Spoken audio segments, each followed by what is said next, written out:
Assalamualaikum warahmatullahi wabarakatuh. Berjumpa lagi untuk belajar bersama anak-anak kelas 6 generasi hebat, generasi milenial.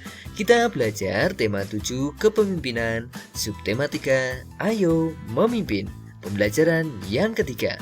Untuk fokus materi adalah mupelnya, bahasa Indonesia, PPKN, dan IPS. Sedangkan tujuan pembelajaran yang akan kita capai adalah sebagai berikut. Mari kita lanjutkan ke fokus materi. Ayo membaca. Bapak dan Ibu guru serta seluruh karyawan SD Palapa yang saya hormati, tidak terasa sudah 1 tahun saya menjalankan kepercayaan dari Bapak dan Ibu untuk memimpin koperasi karyawan kita. Sudah beberapa tahun kita bersama-sama merasakan manfaat organisasi kecil kita ini. Perlu kita ingat kembali bahwa tujuan mendirikan koperasi bukan untuk mencari keuntungan. Koperasi karyawan kita dirikan untuk meningkatkan kesejahteraan bersama. Semua anggota memiliki kesempatan yang sama untuk menikmati hasil atas berkembangnya usaha bersama ini. Bapak dan Ibu, kekeluargaan dan kebersamaan adalah modal utama dalam koperasi ini. Peduli terhadap jalannya usaha koperasi menjadi kewajiban tiap anggota. Bukan hanya tugas ketua atau pengurus, semua memperoleh kesempatan untuk belajar.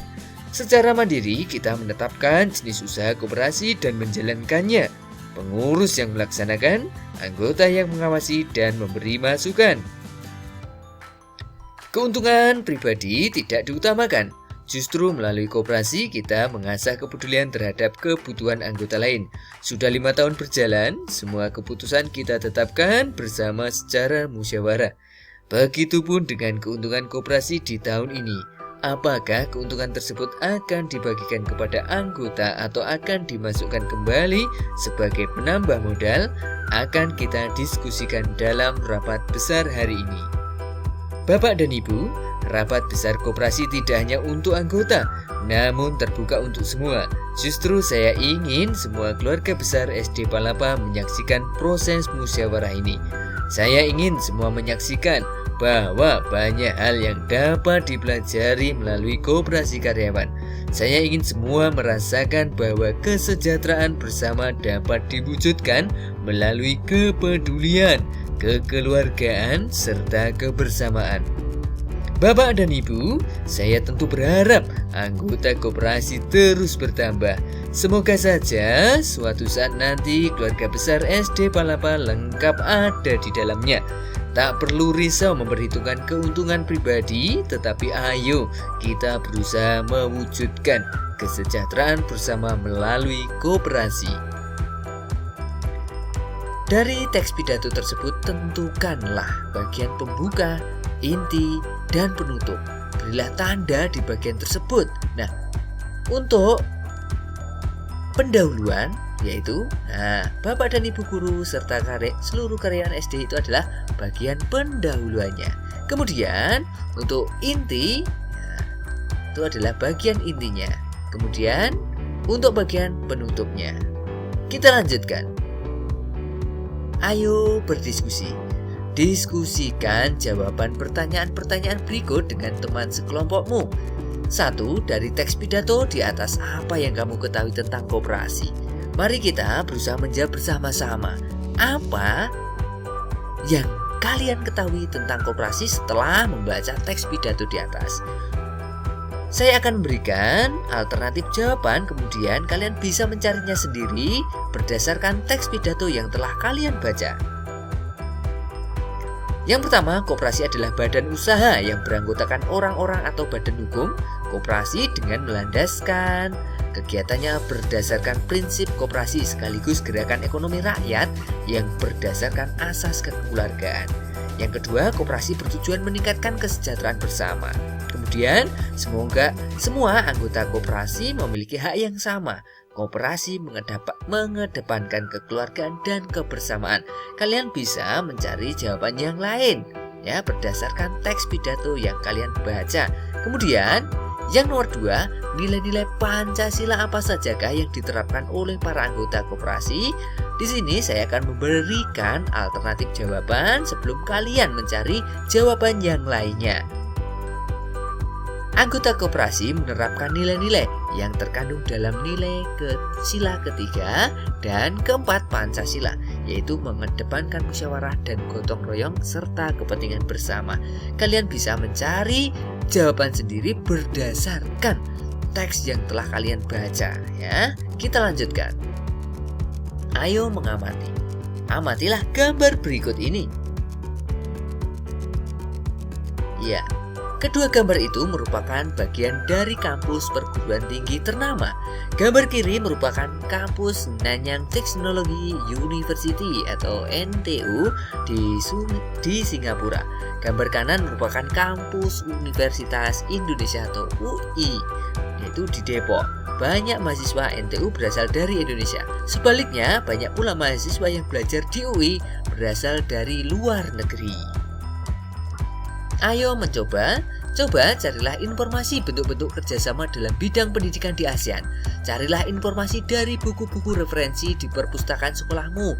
Kalian juga bisa mencari informasi dari internet, mintalah bapak ibu guru mendampingimu atau bisa kalian minta bantuan kepada kakak kelasmu atau orang tuamu untuk mendampingi dalam mencari referensi dari internet.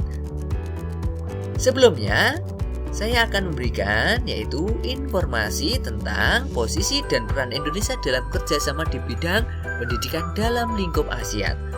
Kerjasama sektor pendidikan di ASEAN dilakukan oleh Komite ASEAN untuk Pendidikan atau ASEAN Committee on Education. Komite ini memfokuskan pada upaya mensinkronisasi standar ijazah, memperkuat dan meningkatkan keterampilan dan ilmu pengetahuan pemuda ASEAN. Untuk mendukung pencapaian tersebut, negara-negara ASEAN melakukan kerjasama berikut,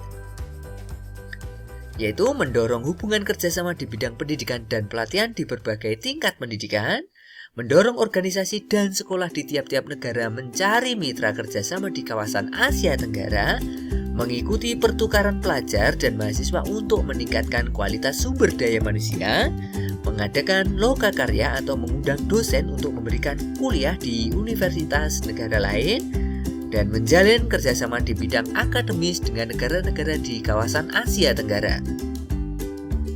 Sebagai organisasi regional, ASEAN berperan penting menciptakan stabilitas, perdamaian, dan keteraturan di Asia Tenggara. Bagi Indonesia, keberadaan ASEAN membantu menyelenggarakan program pembangunan nasional. Bahkan, Indonesia bisa berkembang menjadi negara maju. Dengan demikian, hubungan Indonesia dan ASEAN bersifat saling menguntungkan. Adapun bentuk kerjasama ASEAN di bidang IPTEK sebagai berikut. Yang pertama, mengelola pusat penelitian untuk biologi atau Regional Center for Tropical Biology atau Biotrop yang berpusat di Bogor, Indonesia. Yang kedua, mengelola pusat penelitian ilmu pengetahuan matematika atau Regional Center for Education Science Mathematics atau RECSCAM di Penang, Malaysia.